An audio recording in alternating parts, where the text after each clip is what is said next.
컬드웰의 거짓말에 대해서 고스트 데브라의 의견을 듣고 있습니다. Keeps digging all the way. 결국 덱스터가 한 짓을 알게 될 것이고 To his son's real killer.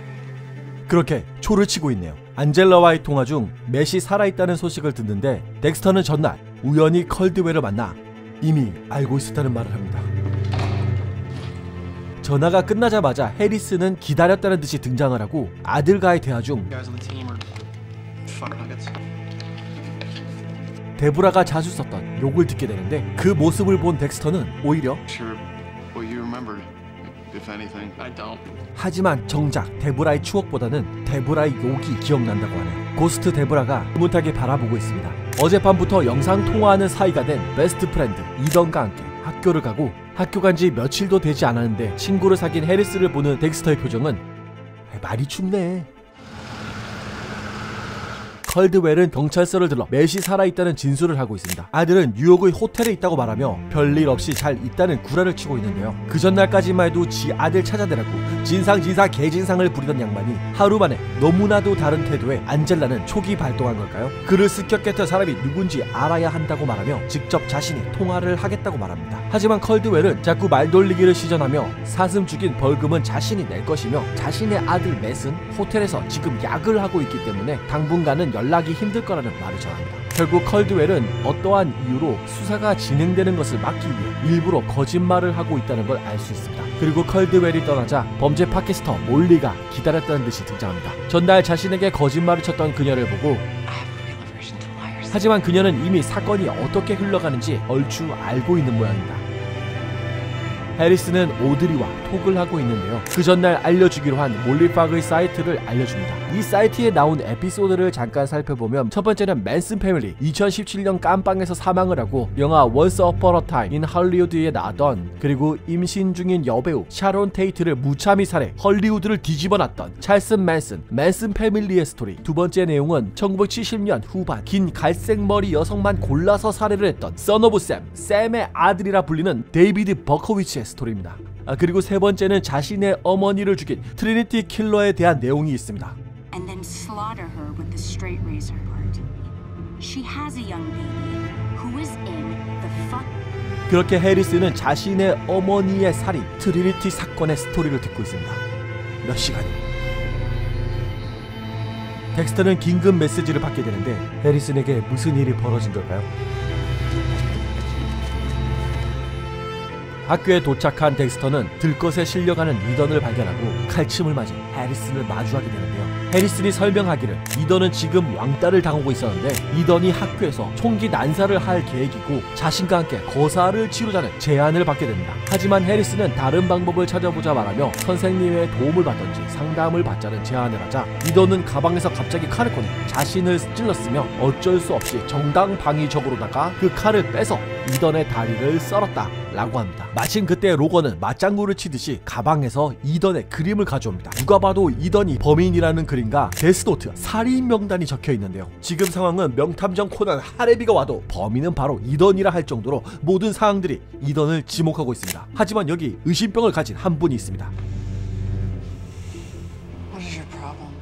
다음날 덱스터는 사건 현장으로 돌아와 현장을 분석하기 시작합니다. 해리슨이 범인이 아니라고 주장하는 고스트 데브라에게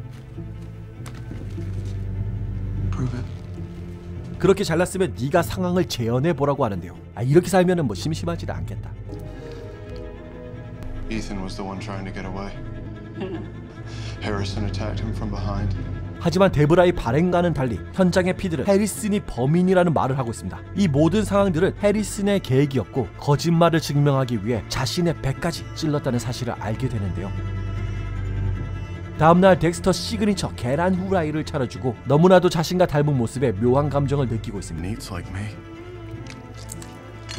컬드웰이 학교를 구한 해리슨에게 선물을 주기 위해 찾아왔습니다. 그리고 덱스터에게 자신의 아들은 개망난이지만 해리슨은 좋은 녀석이라고 말하며 맷이 개판치고 살기 전에 자신이 뭔가를 했어야 했다고 말합니다. 묘한 긴장감이 흐르던 중 덱스터는 보트 사건에 대해서 이야기를 하는데요. 다행히 여자친구를 팔아서 위기를 모면했지만 컬드웰의 낚시에 걸려들었습니다. 경찰서를 다시 들린 몰리는 안젤라에게 떠나기 전 마지막 선물이라 말하며 실종자들 중 살아있는 한 명의 정보를 주며 자신과 80만 팔로우의 방구석 전문가의 힘으로 그녀를 도와주겠다고 말합니다. 그리고 안젤라는 자신의 친구 오드리의 엄마 아이리스는 가출을 한 것이 아니라고 실종되었다는 말을 합니다. 그녀와 그녀의 80만 방구석 탐정들과 동맹을 맺게 됩니다.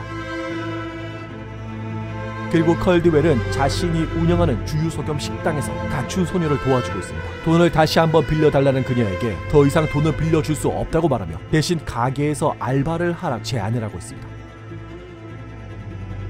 학교에서는 해리슨의 용감한 행동, 자신의 희생으로 친구들의 목숨을 구한 해리슨은 한순간 학교의 영웅이 되어버렸습니다.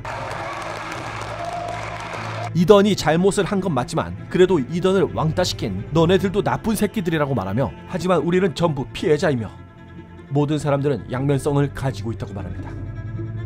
친구들 앞에서 영웅이 된 해리슨과 친구를 찌른 해리슨, 가출 소녀를 도와주는 헬퍼, 소녀들을 무참히 사냥하는 사냥꾼, 아들을 믿어야 하는 덱스터와 아들을 알아버린 아버지. I guess we all have two sides to us.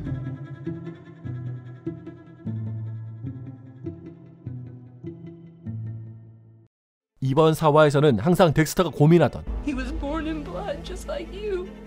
해리슨의 다크 유전자를 확인하는 에피소드였습니다. 특히 몰리의 팟캐스트를 듣는 장면에서는 어둠의 배신자를 암시하는 장면들, 이던의 다리를 공략했던 상처를 입힌 위치는 Single cut to the femoral artery. We're looking at Trinity's MO. 마치 트리니티 킬러가 리타를 살해했던 그것과 얼추 비슷한 느낌입니다. 그리고 면도칼을 가지고 있는 것으로 보아 이미 리타가 트리니티 킬러에게 살해당했다는 사실을 알고 있었던 걸로 보이고요. 그리고 앞으로의 관전 포인트를 조금 살펴보면 과연 해리슨의 다크 패신저를 확인한 덱스터는 시즌 8에서 했었던 잭의 멘토링을 이어갈 것인지, 과연 해리슨은 덱스터의 정체를 알고 있는 건지도 참 궁금하네요. 개인적으로는 해나가 진짜 암에 걸려 죽은 게 맞는지도 궁금합니다. 혹시 네가 그리고 많은 사람들이 뉴블러드 새로운 피라는 제목에서 다음 시즌부터 해리슨을 주인공으로 하기 위한 비기닝 드라마가 아니냐는 의견이 있습니다. 쇼러너 필립스는 다음 시즌의 여부는 아직 확정된 게 없다는 인터뷰를 했었고요. 이 부분은 좀 더 나대지 말고 기다려봐야 할 것 같습니다. 그리고 팟캐스터 몰리에 대해서 좀 더 이야기를 하면 그 몰리 파기 웹사이트 주소 maryfuckingkill.com은 뭔가 심상치 않은 이 사이트의 주소 maryfuckingkill 뭔가 오감적인 스웩적으로다가 뭔가 몰리 버킹 킬이라는 걸 의미하지 않을까. 이거 너무 엇거진가? 그리고 몇 가지 의문점은 그 트리니티 킬러에 대해서 그렇게 열심히 조사를 한 몰리가 덱스터를 만난 후에도 덱스터의 얼굴을 모른다는 점인데요. 10년도 넘은 시점이라 오랜만에 봐서 모를 수도 있죠. 그리고 덱스터가 범인이란 사실은 더욱더 모르기 때문에 이번에 동맹을 결성한 안젤라와 함께 행동할 것으로 보여지고 결국에는 어떤 식으로든 덱스터를 힘들게 할 것입니다. 나중에 덱스터가 이름을 바꿨다는 사실도 알게 되겠죠. 그럼 또 덱스터가 또 나중에 또 뭐라고 구라를 칠지 앞으로 지켜봐야 할 것 같습니다. 그리고 마지막으로 한 가지 더 이야기를 하자면 컬드웰이 자신의 아들과 페이스타임을 했다고 하는데요. FaceTime. 근데 이번 사화에서 컬드웰이 가지고 있는 핸드폰은 안드로이드 핸드폰이었습니다. 페이스타임을 했다는 것은 거짓말이죠. 하지만 그 영상통화 자체를 페이스타임이라고 부를 수도 있기 때문에 이거는 그냥 불편충의 시선으로 좀. 그리고 이번 사화는 덱스터의 100번째 에피소드였습니다. 오늘은 여기서 마무리하겠습니다. 저는 아무미디였습니다. Ooh, that sugar sweet, you got what I need. Sipping on the potion, all that good emotion, just my kind of heat. Keep it on repeat, tested by the potion.